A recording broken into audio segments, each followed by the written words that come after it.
So that is yield criteria. There are the numerous yield criteria going as far back as Coulomb. Many these were originally developed for brittle materials but were later applied to ductile materials. Some of the more common ones will discuss briefly. इसको हम लोग देखते हैं. That is first is your आपका आता है maximum principal stress theory, जिसको हम लोग बोलते हैं Rankine theory. Maximum principal stress theory, अगर आपसे पूछा जाता है मैक्सिमम प्रिंसिपल स्ट्रेस थ्योरी के नाम से या रैंकाइन थ्योरी के नाम से, तो दोनों की लैंग्वेज आपको एक ही थ्योरी है, मैक्सिमम प्रिंसिपल स्ट्रेस थ्योरी या रैंकाइन थ्योरी. तो इसमें आपको जो थ्योरम लिखनी है, लैंग्वेज लिखनी है, that is according to this if one of the principal stress sigma one, according to this if one of the principal stress sigma one से डिनोट करेंगे ब्रैकेट में मैक्सिमम प्रिंसिपल स्ट्रेस. क्या है? Maximum principal stress, maximum principal stress, और sigma two जो कि क्या है? मिनिमम प्रिंसिपल स्ट्रेस, और सिग्मा थ्री जो कि एक्सीड्स करता है यील्ड स्ट्रेस को. Yielding will occur. तो कंडीशन बताइए, according to this one of the principal stress sigma one comma sigma two और sigma three exceeds the yield stress and yielding will occur in a two-dimensional loading situation for ductile materials where tensile and compressive yield stress are nearly of same magnitude. That is the language. In a two-dimensional loading situation for ductile material where tensile and compressive yield stress are nearly for same magnitude. तो क्या हो जाएगा? That is sigma 1 equal to plus minus sigma y. Remember, sigma 1 equal to plus minus sigma y and sigma 2 equal to क्या हो जाएगा? Plus minus sigma y. तो अब हम लोग यूज़ करेंगे फिगर जो कि यील्ड सरफेस का, may be drawing 3.1, 0.4.1.11. That is, yielding occurs when the state of stress is at the boundary of the rectangle. कब होगा condition? yielding occurs when the state of stress is at the boundary of the rectangle. आप यहाँ पर diagram दे सकते हैं. Boundary at the, आगे कह रहा है consider for example a state of stress of a thin walled pressure vessel. Consider for example the state of stress for a thin walled pressure vessel. Here sigma 1 is equal to 2 sigma 2 and sigma 1 being circumference और hoop stress. Condition क्या है यहाँ पे देख सकते हैं आप. Consider हमने एग्जांपल लिया for the state of stress का of a thin wall pressure vessel का. कैसा है? That is thin wall pressure vessels. तो वहाँ पे कंडीशन क्या हो जाएगी? वहाँ पे जो सिग्मा वन है वो इक्वल टू क्या हो जाएगा? 2 सिग्मा 2 क्या हो जाएगा?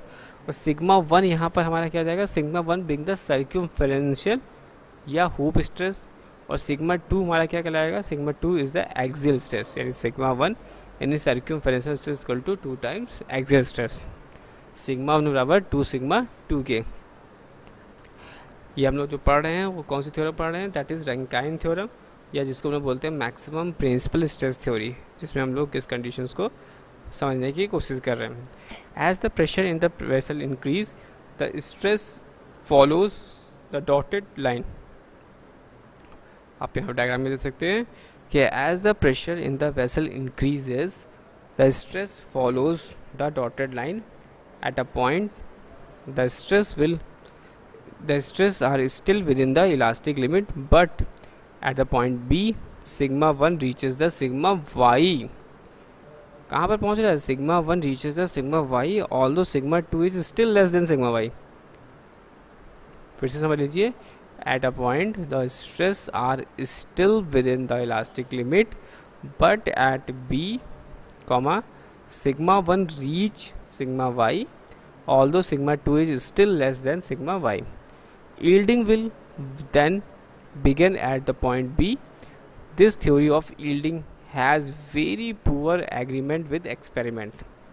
However, the theory has been used sigma 2 successfully for the brittle material. तो यहाँ पे आपने देखा है सिग्मा 1, सिग्मा 2 और सिग्मा y की कंडीशन, और जैसी लैंग्वेज लिखी है आपको वैसी लैंग्वेज प्रेफर करनी है। This one your yield surface corresponding to the maximum principal stress theory, this one your maximum principal stress theory conditions, जो कि यहाँ पे एलुबरेट की गई है मैक्सिमम प्रिंसिपल स्ट्रेस थ्योरी। तो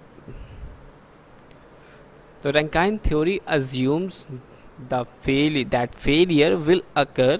Rankine's theory assumes that failure will occur when the maximum principal stress. Rankine theory assumes that failure will occur when the maximum principal stress at any point reach a value equal to the tensile test,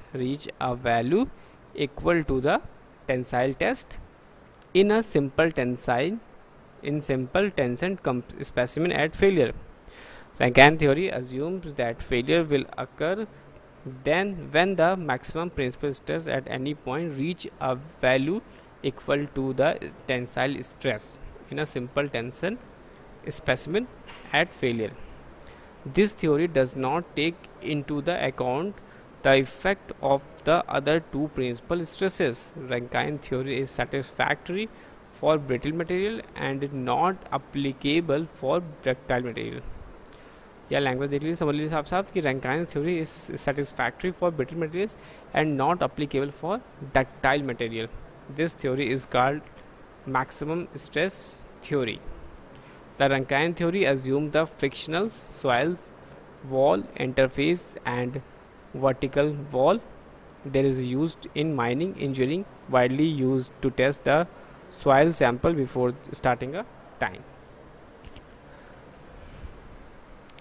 So this one is the basic formula. और आपने यहाँ पे देखा कि Rankine theory को हम लोग maximum normal stress theory बोलते हैं, जो कि डेवलप हुआ था इन 1857 में बाय विलियम जॉन मैक्यूरम रैंकाइन. और ये इट इज़ द स्ट्रेस जो कि field solution that predict the active and passive earth pressure. If assume that the soil is cohesionless, the wall is frictionless, and the soil wall interface is vertical. The failure surface on which the soil moves is a planar, and the resultant resistance of the soil and backfill is inclined at angle beta for the horizontal.